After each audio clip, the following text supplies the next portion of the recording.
Hello, and welcome to another edition of No Lights Paranormal, where three nerdy paranormal investigators sit down and discuss spooky stories from the web. My name is Joe, I'm the lead investigator. My name is Teresa, and I am your researcher. And my name is Alex, the Baba Yaga enthusiast, and the equipment setter up to the bunch with the noisy dog. Indeed, indeed. Right? I don't know if that was a yawn or like a, I don't know. Give me food. Yeah, potentially. One or the other. Whatever. Yeah. So, I do have some new news. Spooky news. I don't Spooky believe news. you. Spooky news. All right, so we're going to kick off today's spooky news session easy enough with all of your usual suspects. Don't forget that Saturday, September 15th, starting at 5:30, is the Star City Brewing Company's Edgar Allan Poe's Broken Heart Society, where they're going to be pretty much digging into everything that is Poe, including having a make and take at home broken-hearted self-care apothecary, a broken-hearted cookie flight. There is a Poe-ology that you can participate in, a flight, which is a flight of Edgar Allan Poe themed adult beverages.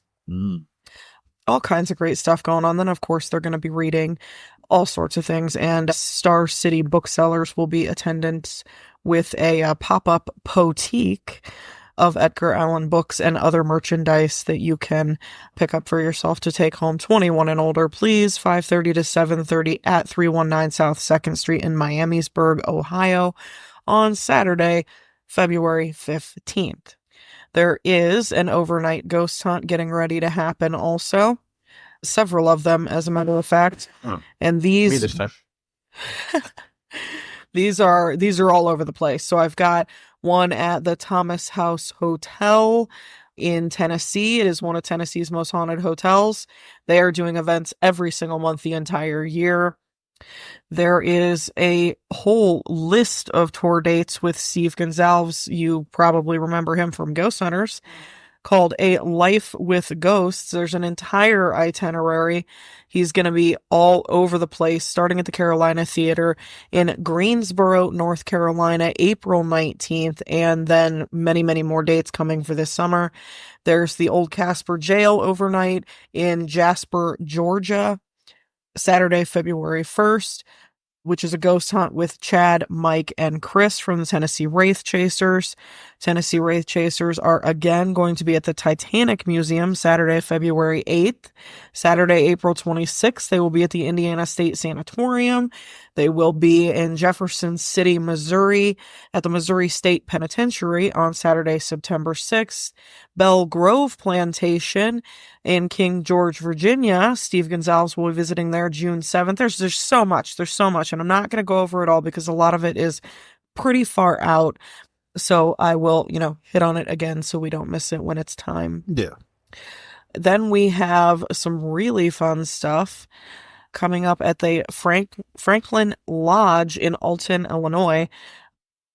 This is an overnight ghost hunt on February 22nd. You can book now. Let me see here, and I'll tell you how much it even costs. Oh, it's pretty. $48 a person. They are doing reservations for February 22nd and for March 22nd. It's 8 p.m. to 2 a.m. at, again, the Franklin Masonic Lodge in Alton, Illinois. So that is going to be for this year is just ramping up hard. They are going all in on the paranormal this year. Going ham. I'm so excited. There is also going to be a seance in a History of Spirit Communications American Oddities Museum, again, Alton, Illinois. That's going to be happening March 14th, and that just kind of continues to go out further into March and April and May. There is, let's see here, Ghostly Cider Tales Paranormal Romance in the Orchard. Friday, February 7th, 7 p.m. Eastern at the Yinzer Valley Orchard, which I'm about to tell you an address if I can find it here real quick. 681 Mulberry Hill Road, Mount Pleasant, Pennsylvania, February 7th from 7 to 10. 14 and older are welcome. It's literally Ghostly Cider Tales, so you're going to be at a fun little camping type situation in an orchard. Cider tail? It says cider. Okay. Yeah, you're Like going to hard be... cider. No. 14 and older. So just regular cider. Yes, regular cider. I'm out. There is, let's see. Don't forget that there is that paranormal experience going on at Coco's Selfie Space. Starts at $35. That's going to be Friday, February 28th from 6 to 10 at 530 Euclid Avenue in Cleveland, Ohio. Couldn't tell. Right. There's the public ghost hunt at the Post-Town Elementary School, Friday, 7 p.m. That one, it says the sale ends soon, so it looks to me like this one is getting ready to be full. But it's Friday, February 7th. It looks like they're going to do more, though. They have one for March 7th, April 7th, and May 2nd. That's going to be at 6600 Trenton Franklin Road in Middletown, Ohio. Tickets range anywhere between $20 and $75 a piece. I think it's whether you're just going to go on the tour or if you're actually going to stay all night. So much. There's so much. And there's more. There's even more than that. But that's where we're going to wrap it up because I don't want to bore the shit out of you guys too much. All right. All right. Plenty of stuff going on. It seems pretty hot and heavy for a February. I know, Just right? a little bit. Yeah. Well, it's all indoor stuff that has heat. So That's fair. makes sense. Valid. So yeah, All right. why don't you tell us a little bit about how our podcast is doing statistically? I'm always interested. Let's talk about numbers you didn't bring up. Let's talk about numbers, baby. Let's talk about. Let's see here. Dogs I'd love everywhere. to. However, my internet is not cooperating with me. So I do know that we are up over 3,500 downloads, which I thought was amazing. I don't even know how many countries we have got listeners in now, but I am so excited that it's just ridiculous. A lot. So, and thank you guys very much. We definitely appreciate every single one of you that are Oh my listening gosh. to us Yeah, and no doubt. downloading us. Exactly. No doubt. I love you guys. I never thought in my life I'd be downloaded, but it feels pretty good. I'm okay with being downloaded. Right. So then let's put all that aside and just hop right into what they actually came for. Yeah, we'll Our get stories. to that at the end if my internet decides to cooperate. Go figure. Is that weird? The Wi-Fi is acting up. The Wi-Fi. The Yep. Wi-Fi. Mm-hmm. So, all right, who's going to go first? You know what? You know what? Fuck it. I will. Okay. Boom. Look at that. All right. You're Argument dicking around with the over. internet. You're I'm doing what you're doing. Munching on some grindage. Okay, Polly Shore. All right, so I'm going to start us off this week, and I am, of course, going to talk about a story I found on the internet that I found quite intriguing. I'm, of course, going to talk about the story of Victor Lane. Mm-hmm. So, Victor Lane has an interesting backstory, quite tragic and disturbing. So, in 1954, Victor Lane was a clown in a Black Hollow circus in a small town in Ohio. Victor was a very kind clown who loved children. He loved performing in front of children. He loved entertaining children. He loved to make them smile and laugh. But Victor's life had always been full of pain. As a child, he lost his family due to a mysterious fire that destroyed their home. The townsfolk were not very welcoming of Victor and his family, and literally said right in front of him, the freaks got what they deserved. Mm-hmm.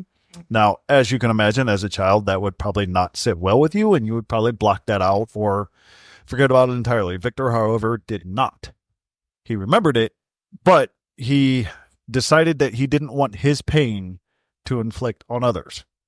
So he joined the circus and decided to become a clown that brought happiness and smiles to everyone, specifically children. Now, obviously, that kind of goes against the normal traumatic experience that everybody hears about and knows. That it's kind of like a 180. Yeah. So the townsfolk never really accepted Victor. They actually called him Creepy Smile. And I just wonder, was there anything wrong with Victor from childhood, or he was just one of those people? It never really got into it. It just said that his family was never really accepted. They were kind of like the black sheep of the town. Aw. So it never really talked about that all much. People are just dicks. Yeah. So despite his deep emotional seated scars, the townsfolk never welcomed him, but they called him Creepy Smile and spread rumors behind his back. One October night, during a performance, a group of boys decided to humiliate him by setting fire to his tent, destroying his props, and set fire to his face while performing. What the fuck? So the audience, thinking this was part of the act, decide to laugh and cheer. Wow. Because clowns, they do have a weird act where bad things happen to them. People think it's funny. Victor ran away, his costume in tatters, his face burned, and obviously just wanting to get away as the townsfolk cheered as he ran away. So Victor ran into the woods, and then months later, children started disappearing from the town and just like randomly gone missing. They always spotted balloons, red balloons tied to the house, or balloon animals That on makes their me porch when the children disappeared. Na-di-na. However, it wasn't until the mayor's son was abducted that they decided to start searching. Of course. And the only reason why the mayor actually did something was because his son was abducted, obviously, and because red balloons and porch animals or balloon animals were on his property. Huh. So they started a search and decided to, like they do with all people who are missing, to do that forest walk where they have them out in the line doing all that. Sure. And they discovered a shack in the woods with old circus props and old carnival props and burned family photos from Victor's family, and a clock on a wall with a saying written in blood saying, "Who's laughing now?" However, they never found the children, and they never found Victor. But every October, red balloons appear in the town. Every October. Adorable. And they disappear a month after. And the townsfolk have a saying, Victor has not forgotten.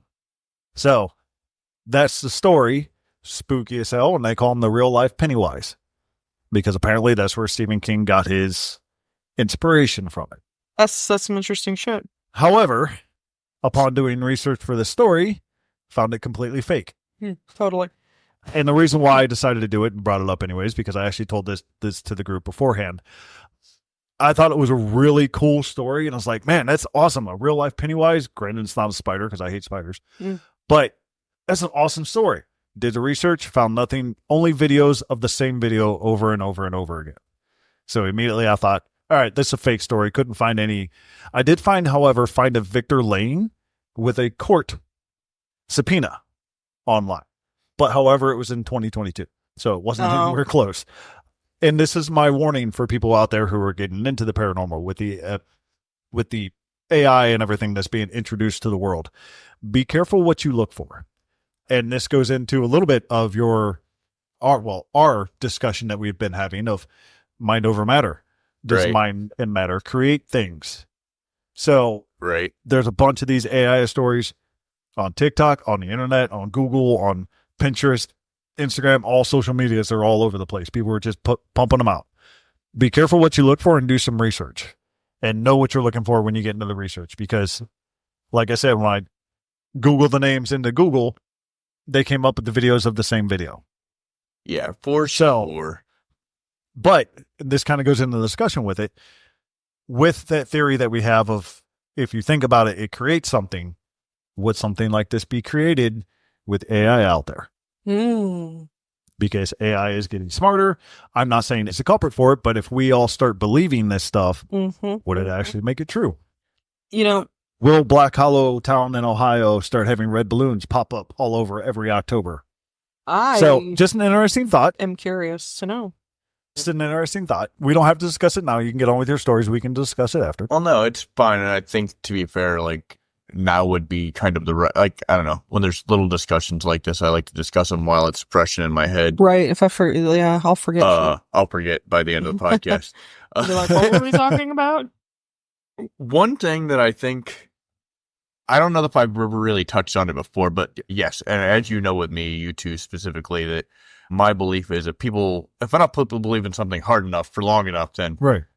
And to be fair, I don't know that it was ever like a manifestation of something like as simple as red balloons, for instance.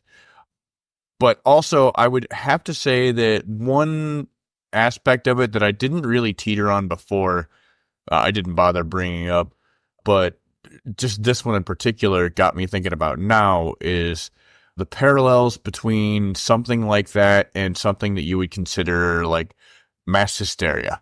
Right.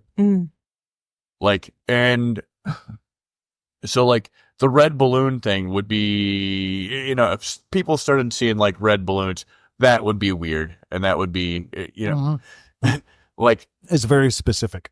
and I don't know why, like, something like that, that's like an actual object is weirder than, like, say, all of these people think this place is haunted and now people are seeing ghosts there. Right. But Right. maybe because the actual simple nature of, say, a red balloon itself gives something like tangible credence. Right. But is that because of what pop culture has put in our heads? It might be. It might be, but also the color red is a significant thing as well. Well, sure. I mean, think about it. Back in the day, the Scarlet Letter was a red letter. But we So wouldn't, it's all blink red twice at a red balloon if it wasn't for Pennywise. Yeah, a little bit. Red sticks out.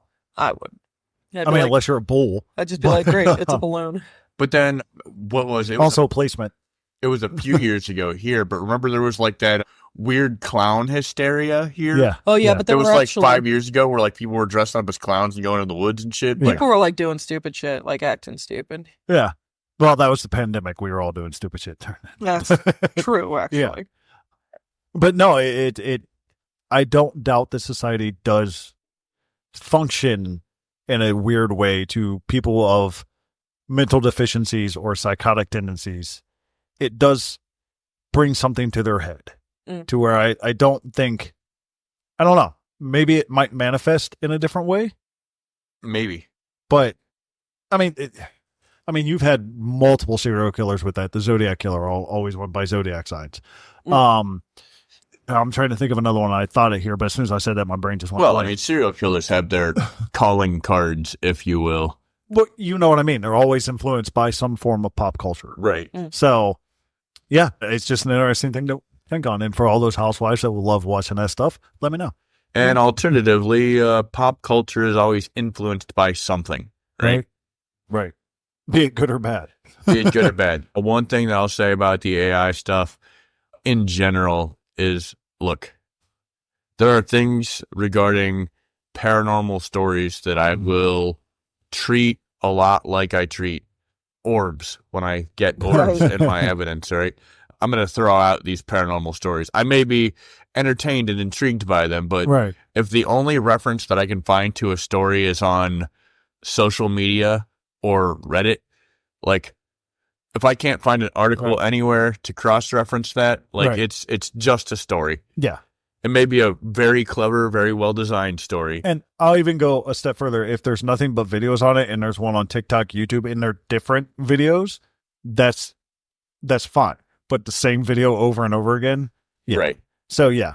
No, I've been running into that a lot more recently now, too. It's just one of those things where you find something and you're like, hey, how did I not ever hear about that? And then you're like, oh, there's 70 copies of this video. Got it. Yeah. I get that. So, yeah, just be careful with what you read, listen to, because it may actually be fake. Now, and I will say this, when I first heard that, I was like, man, that's juicy as hell. That's cool as That's fuck. a good story. Like, hell yeah, this is going to be awesome. And then when I researched a little bit more, I'm like, oh, Figures. okay. Well, much ado about nothing. Oh, Now- well. that said, Joe's story and inevitably my minor reference to pop culture always being influenced by things actually brings the perfect segue to my story. Do it. Do it to it. I will warn people ahead of time. I have sentenced myself to utter degradation when it comes to pronouncing things this week because I went with a place in Japan. So this is going to suck. Good luck, bud. Konnichiwa. But when you think castles, and specifically old haunted castles, I want to say that probably a lot of people, like, Japan's not the top of their list when it's like haunted castle. Everybody's like Europe. Yeah. Got it. England, France. Yeah. So I chose Himeji Castle in Japan, which is construction dated back to 1333. Yeah. I know it. Yeah, I would assume that Joe would be familiar with this story, or at least the place. So Himeji Castle's construction dates to 1333, when a fort was constructed on Hemiyama Hill by Akamatsu Norimura. the ruler of the ancient Harima province. In 1346, his son Sadanori demolished this fort and built Himeji Castle in its place. In 1545, the Kurodota clan was stationed there by order of the Kodera clan, and the feudal ruler Kuroda Shigitaka. Close enough. Again, I have sentenced myself on this one. Let's see here. He remodeled the castle into Himeji Castle, completing the work in 1561, and in 1580, Kuroda Yoshitaka presented the castle to Toyotomi Hideyoshi. And in 1581, Hideyoshi significantly remodeled the castle, building the 3-story keep that it is popular for today.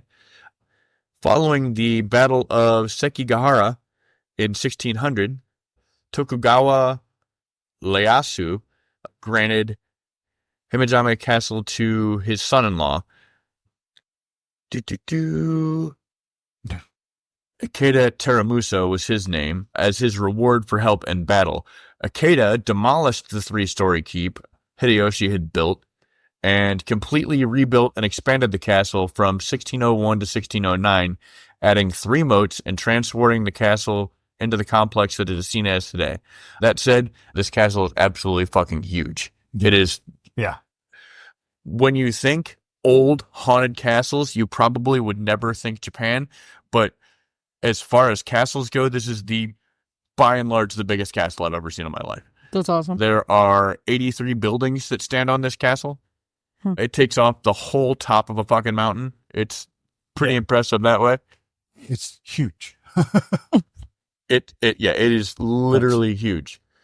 In the Meiji period, which is 1868 to 1912, many Japanese castles were destroyed.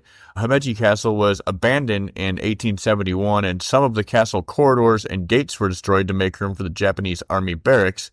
The entirety of the castle complex was slated to be demolished by the government policy, but it was spared by the efforts of Nakamura Shigeto, an army colonel. A stone monument honoring Nakamura was placed in the castle complex within the first gate, the Hishi Gate. And although Himeji Castle was spared, Japanese castles had become obsolete and their preservation was costly. Himeji was heavily bombed in 1945 at the end of World War II, and although most of the surrounding area was burnt to the ground, the castle survived intact. So this castle survived World War II. It has survived major earthquakes. I want to say it said like 9 major typhoons have gone through there.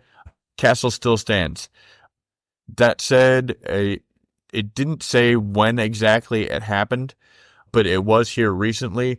The castle did undergo a $23 million not reconstruction, but like fixing it back to where it was. Renovation. Yeah, renovation.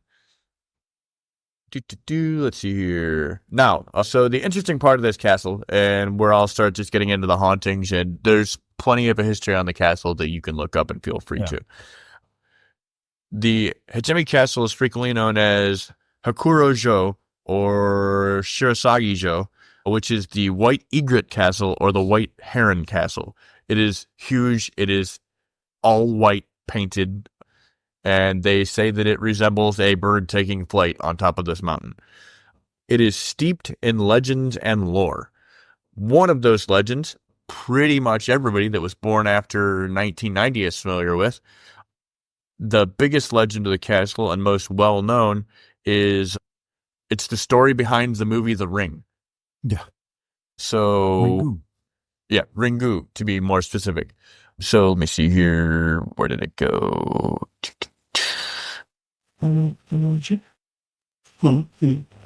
Sorry. Go ahead, Joe. No, I was just going to say, yeah, I know about this because I love Japanese culture and, well, specifically feudal Japan. So, yeah. All right. So here it is. Yeah. So anyway, the original story goes that there was a court lady named Okiku who was the victim of an unjust plot to assume lordship of Himeji Castle. When the castle lord was sick and dying, his villainous chief retainer, Tetsuzan, planned to eliminate a rival heir with the help of Okiku. He tried to seduce her and then blackmail her by framing her for theft of one of the 10 treasured dish plates that the heir was earmarked as a gift of succession. When that didn't work, Tetsuzan decided to suspend Okiku over a well and torture her. Excuse me. He would repeatedly lower and raise Okiku from the well, deriving sadistic pleasure from striking her with his bokken, which is the wooden kendo stick, the practice one, really. And in Okiku's refusal to help and become Tetsuzan's lover or help assassinate his rival, so he finally knocked her down into the well, and before long, he would hear a voice counting plates from the bottom. Originally, there were 10 plates that were supposed to be given to the 10 heirs, the guy that was the lord of the manor. So, generally what people have claimed hearing is she gets lost when she counts to 9. The well is still there. It's still in the castle complex. It's like kind of gated off, but you can definitely visit it. It's pretty impressive looking. But if you hear this, the story goes that you're supposed to yell 10 so she gets confused and you have time to get away. Oh my goodness. Now, that's not the only legend and lore about this castle. Himeji Castle is also said to be inhabited by the yokai Osaka Bahimi. Oh, What? good enough. Yeah, I told you. This is not going to be... Who lives in the castle tower and avoids humans, whom she hates. And some legends, she takes the form of an old woman, or some legends say that she takes the form of a 30-year-old woman. In ceremonial 12-layered kimono, she can read human minds and control lesser animal-like yokai. Wow. Again, we're not done yet. There is also the legend of the Old Widow's Stone, which is another folklore story associated with the castle. According to the legend, Toyotomi Hideyoshi ran out of stones when building the original 3-story keep, and an old woman heard about his trouble. She gave him her hand millstone, even though she needed it for her trade, and it was said that people who heard the story were inspired and also offered to help. Were inspired and also offered stone to Hideyoshi, speeding up the construction of the castle. To this day, the supposed stone can be seen covered with a wire net in the middle of one of the stone walls in the castle complex. And another story, a folklore story associated with Sakura Genbei, who was Ikeda Teramusa's master carpenter in the construction of the keep. According to the legend, Sakurai was dissatisfied with his construction, feeling that the keep leaned a little to the southeast. Eventually, he became distraught and climbed to the top of the keep, where he jumped to his death with a chisel in his mouth. Jesus. Okay. But yeah, supposedly, it's one of the most haunted places in Japan. Whispers, noises, all kinds of crazy legends and lore. Somewhere in the castle, I wasn't able to find where, but in... What the hell is the word I'm looking for? It kind of goes with the fact that this castle has stood the test of time through all these major events. Yeah. There is a window ledge or something that actually even still has an old bottle of sake. Okay. That still stands on this ledge and has been uninterrupted by whatever. Wow. I want to drink it. So That's yeah, craziness. it's kind of the story of Himeji Castle. That's pretty awesome, though, I have to say. I think there's been a lot of shows to come out about that too. I think Shogun was actually, I may be wrong in this, but I think the show Shogun actually had a part in that. Right. I think they actually adapted it from a story from there. If I may be wrong on that. May have. It may also have been literally one of those places that's been in a lot of movies. Yeah. So, yeah. But no, I thought the place was pretty interesting, pretty amazing. Yeah. If you know, well, you don't know anything about Joe and I, but if you know anything about Joe and I, we're kind of really into the feudal Japan shit too. So we're nerds, all right? We're nerds, I like it. We're nerds. It doesn't revolve around one thing. It's D&D, it's feudal Japan, it's wrestling, whatever. It's a lot of shit. All of it. It's almost too much for us. True. So, I mean, with all of that said, I actually got into a fairly dark story this week also that can also have hints of, if you believe the stories and all the darkness enough, can you create something haunted out of something that previously was not? So it kind We of didn't plan that, guys. No, we didn't, but it really does go right along. So just gonna go ahead and start reading. So I covered Execution Rocks Lighthouse. It is actually called that. Super fun. Far from the bustle of New York City, nestled in the cold waters of the Long Island Sound, there stands a lighthouse. The Execution Rocks Lighthouse has guided countless sailors safely past the jagged rocks below for over a century. But few know that there is a chilling history that lies behind this beacon. The story of this lighthouse begins long before its construction, during the bitter days of the American Revolution. The island where it stands was once a place of unimaginable horror. The British soldiers, keen to avoid public executions, fearing that they would incite rebellion, had a much darker solution to deal with the condemned. Instead of hanging prisoners in front of crowds, they would take them to a small desolate island at low tide, chain them to rings embedded in the sharp rocks, and leave them there to slowly drown as the tide crept in. These visitors were left to face their grisly fate in isolation, the cold water rising to claim them with no hope of escape. And as the water slowly rises, so did their terror, for they knew that no one would come and help them. And when the tide receded, the bodies of the condemned were left on the rocks, a permanent reminder of the brutal executions. But those bodies were never removed, and as the years went on, the legend grew around the island. Locals whispered that the ghosts of the drowned soldiers, slaves, criminals still roamed the island, their spirits forever chained to the rocks. And it was this dark history, this twisted tale of lost souls, that gave the island its name, Execution Rocks. In 1849, a lighthouse was built to warn ships of the treacherous rocks below, rose tall above the sea, offering a guiding light to mariners. But even the construction of the lighthouse couldn't escape the dark shadow of the past. It was thought that the island had a curse that simply would not be ignored. The haunted tower, from the very start, the lighthouse itself was a place of discomfort and dread. Those who were tasked with maintaining the light, the keepers, reported strange happenings. They spoke of hearing footsteps in the dead of night, the sound of someone pacing across the wooden floors of the tower when no one was there. The air around the lighthouse was always thick with an oppressive presence, as though unseen eyes were watching them from the shadows. As the years went on, the disturbing occurrences only grew more intense. In 1918, a keeper by the name of Peter Forget, wonder if he forgot, was working at the lighthouse when he noticed something strange. There was a thick fog.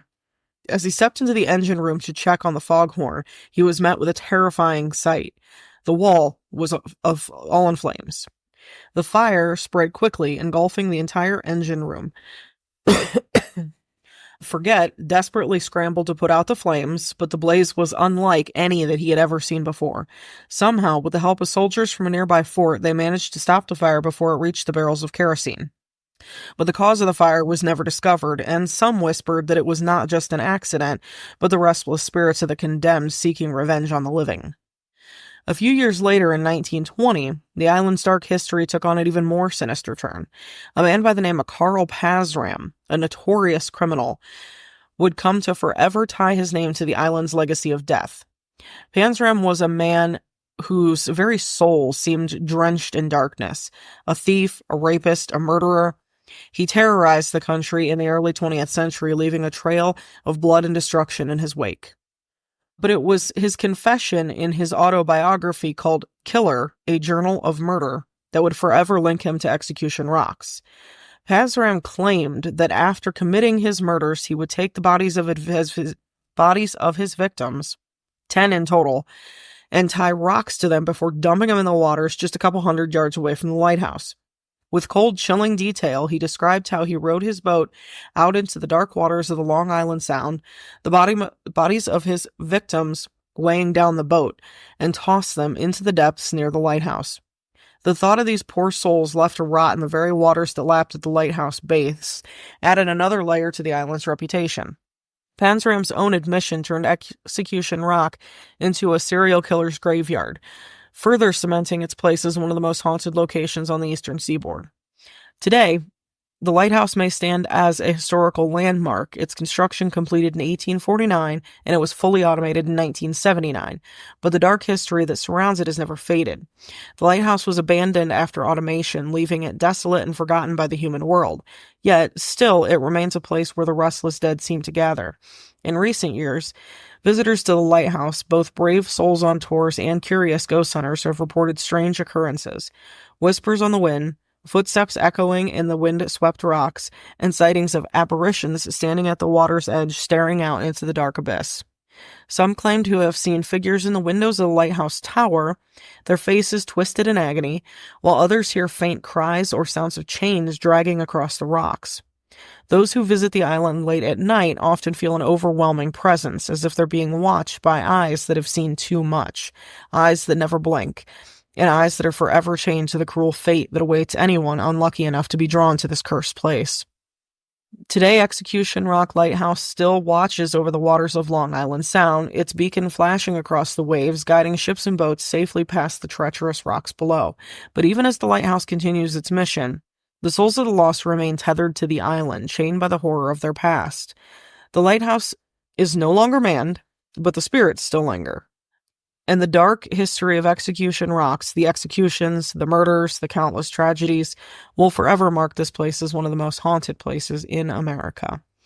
And the ghosts of the drowned prisoners, the victims of Carl Pazram, and the forgotten souls who met their end in the waters near the lighthouse will never be free. For as long as the Execution Rock Lighthouse stands, the past will not be forgotten. It will continue to haunt those who dare to venture too close, those who listen too closely, and those who dare to seek the truth of this dark and twisted place.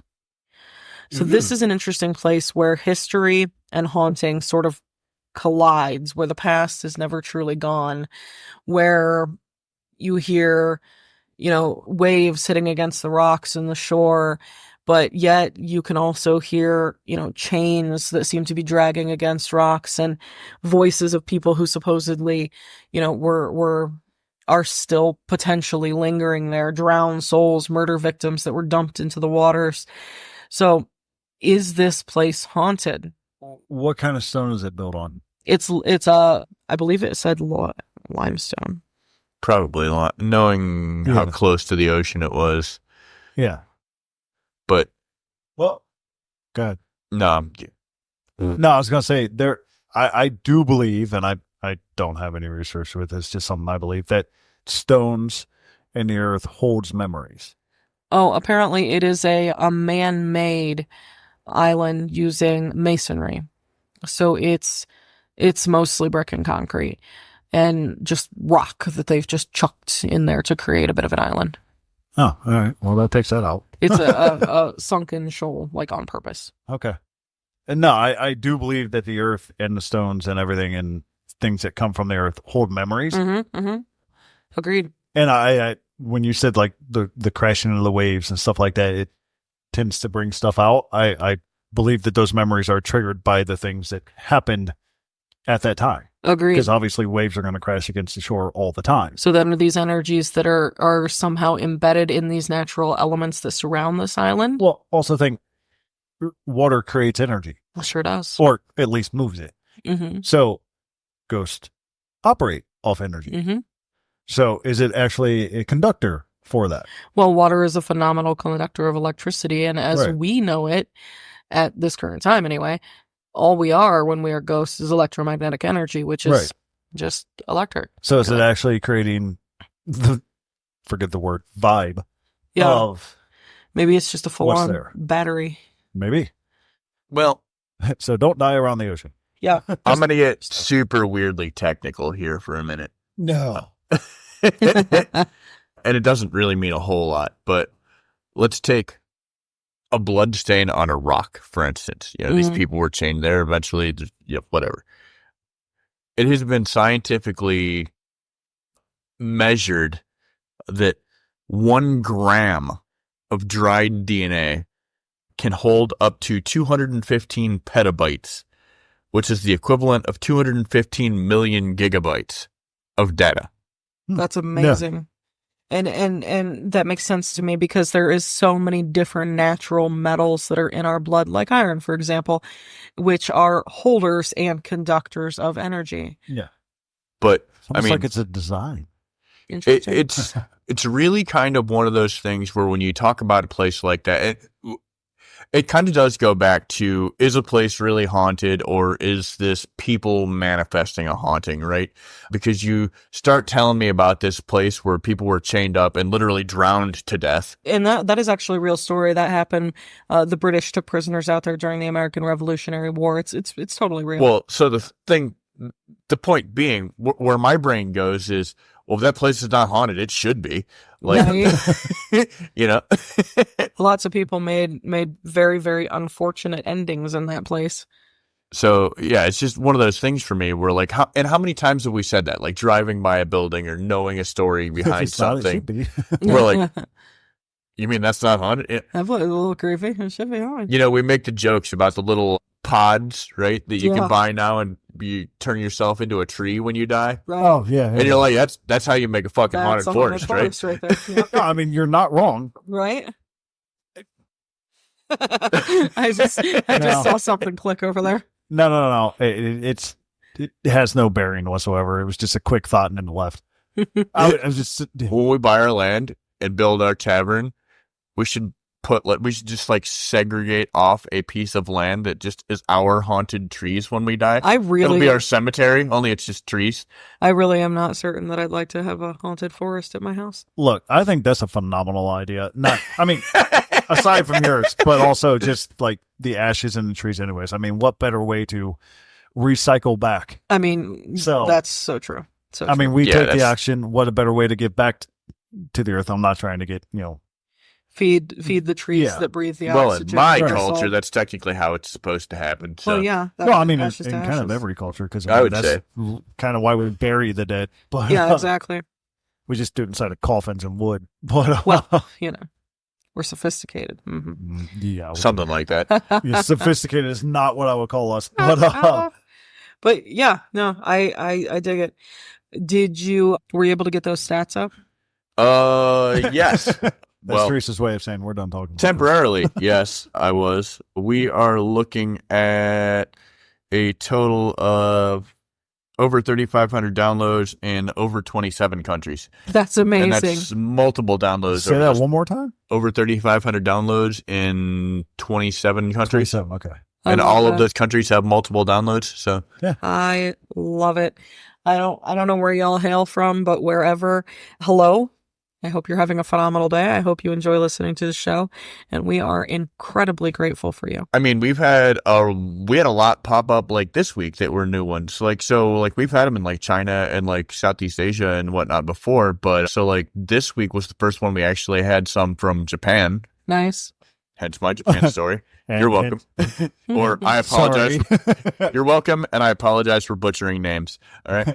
Just not how you say that. But they're laughing at us. We also had some downloads from the United Arab Emirates, which is like Dubai. Really? Which the funny part about that is, if you know anything about like the Arab culture, like ghosty stuff is real hoodoo over there. Like, yep. It's not a thing. Super welcome thing. Yeah. They deal with like the jinn stuff over there, and it's that's some. I'm sorry, but like story on that. There's some same. like, okay, so we have ghosts, and that's great, and we have demons, and that's great too. They have these things called jinn, which they're like poltergeists that will kill you. Yeah, it's some scary shit. No, I know about the jinn. I did a story on it. Yeah, I was just thinking, like, I wonder if the sand. I don't know. Has something. Anyway, sorry, I went down a rabbit hole. But yeah, no, we got, just to name a couple. Like, okay, let's just go to this week as opposed to. Let's see what's funky about it is I did an all-time thing. So if my history is correct, or I should say my mythology is correct, close. Jinn are very, very similar to what the Bible would call an angel. Very similar. Or the opposite. Right. But my point is that they're super ridiculously powerful spiritual beings. Right. Jinn over there are I wouldn't call them an angel or a demon, more just a higher being, like one of They're those middle scary. grounds. They are scary is what they are. They're technically the middle ground, Right. I guess you would say. I don't know. That's a weird way to put it. But yeah, so no, But I like get where you're going with it. just last week we had our friend over in Germany again. Hi, thank you. What's Good to up, see you. Germany? Japan, the UAE, the Ukraine, Australia, Brazil, Italy, Russia again. We love all of you. All of you. Yep. Huh. We got downloads in Bangladesh. I'm like, okay. I'm still curious how they understand us. I don't know. I want to know, though. Does it translate? Do you have a translator? What's happening here? Does my voice all of a sudden go into like Russian or something? Because that would be really cool. Well, I mean, it's either that or let's face facts. In major cities, there's a lot of these people that are bilingual. They're, Oh, yeah. They probably they're better at languages than us Americans are. Well, Like, yeah, we're relatively retarded as far as I speak world too. goes. English and bad English. Yeah. A little bit of Scottish.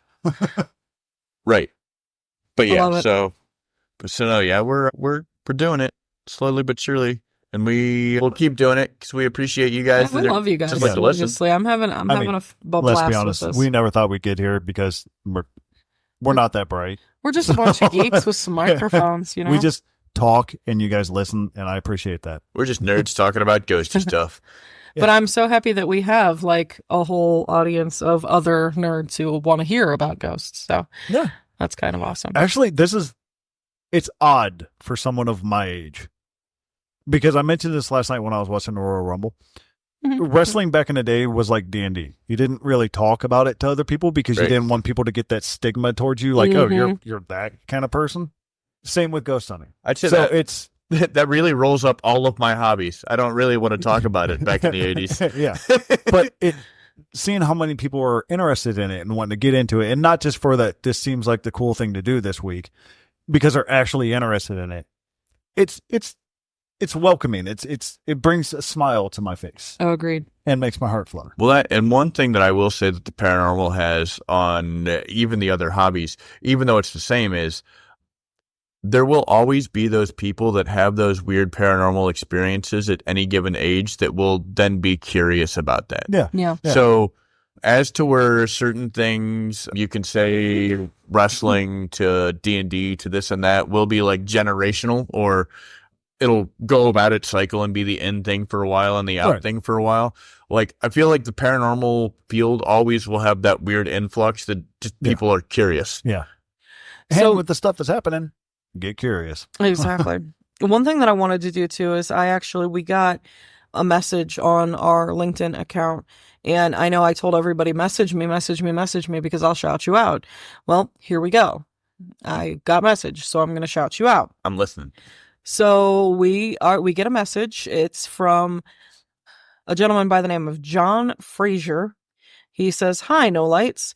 I was just using this messaging as an excuse to reach out to old friends, colleagues, and otherwise interesting and relevant LinkedIn contacts. Even though its official reason appears to be an increased awareness of my newly published book. If you are intrigued, please feel free to order my book. And if you're not, that's okay too." So anyway, John has a book newly published that is called, and I'm going to it right now because I don't want to get it wrong. It is Paranormal Perspectives, One Big Box of Paranormal Tricks. Think Zen and the Art of Spending the Night in a Haunted House, a celebration of the dream of finding something undiscovered and different. And looks like this book, let's see here, Theory of Just One Paranormal Power. John reflects on his motivations and involvement in paranormal research at an early age, recalling his experiences to date, the people who have influenced him, and the conclusions that he has came to. So it's really just sort of John's story and John's paranormal perspectives. Sounds super fun. You can pick it up as a paperback for just $11.95 or an ebook for $5.99. And again, that was called One Big Box of Paranormal Tricks by John Frazier, Fraser. Cool. Like Brendan, but not. Exactly. Something like that. So, John, thank you so much for sharing your book with us. I have not downloaded it yet. I'm going to be completely honest, but I plan to do so. And I also noticed that there is another book called Poltergeists A new investigation into destructive hauntings. This one is a little bit more expensive. Paperback is $21.95. Ebook is $10.99. But this one's been out for a little while. It looks like John published this one back on July 31st of 2020. And it's really cool. It says it includes a story from The Cage or Witch's Prison. So that one looks pretty cool too. So hopefully John is just a real fun writer. So yeah. Let's read them. Let's see if we can. That is such a huge thing if you're a writer. Have a good writing style, because if not, it's difficult to read. And it actually says there are a few factual books written on poltergeist phenomena. John Fraser's Poltergeist fills the void, advancing and updating Colin Wilson's work from Poltergeist. And he takes a journey to the Borley Rectory and the Island of Man that grounds his readers in a historical overview of poltergeist phenomenon, and just kind of digs into it. So I'm super excited to read these, actually. Yeah, all right, cool. So I don't know, John. We're not promoting him as a hey, this is my buddy, let's do this. But you know what? We absolutely love everybody who is into the paranormal. And if you want to share this stuff with me, I am so incredibly grateful that you're putting your energy and efforts into it, and I will share it all day long. Yeah. Prop each other up. I like it. Hell Community. yeah. Hell yeah. Unless So thank you're a you douche. very, very much, John. John didn't seem like a douche to me when he messaged. I So was just saying. had he seemed like a douche, I would have totally just deleted. Mm-hmm. Thanks, John. We appreciate you. Yeah, I appreciate any message. So. And yeah, I will be reading those books. I'm actually super excited. This one I'm excited about, but when I read the other one about the poltergeist, I'm actually really excited to read that one. I think I might read it first. Yeah, okay. Yeah. Sounds up my alley. Huh. Agreed. When ghosts attack. No Lights Paranormal Book Club. Ooh. Featuring John Fraser. Well, clearly he's the first one. So Yeah, right. I love it. I'll message him. I'll find out if he's cool with that. There you go. All Actually, I didn't even ask him if he was cool with me shouting him out. I just figured that he might. Well, be you okay said with it it. on the podcast. It's free PR. I Yeah, mean, if yeah. you say it on the podcast, then people are like, "Why'd you do that?" And you heard it. Well, I mean, he did totally say, want to show you this shit. So hopefully he's cool with it. All right. So speaking of LinkedIn, why don't you give them our socials and we'll move along. Absolutely. Send me lots and lots and lots more stuff at linkedin.com.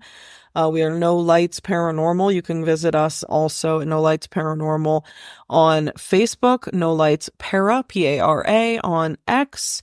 No Lights Paranormal at gmail.com is our general email box.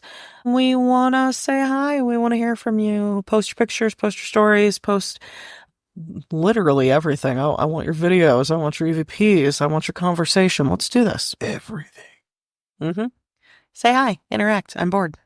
I didn't do it. So, hope you enjoy this. Apologize for the minor issues, the coughing tonight. We're kind of all getting over colds here, so It wasn't me this time. it was not you this time. This time. Keyword. But yeah, we love you. We had a great time, as always. And just don't fuck with Baba Yaga. Yeah, just don't. I ain't got nothing.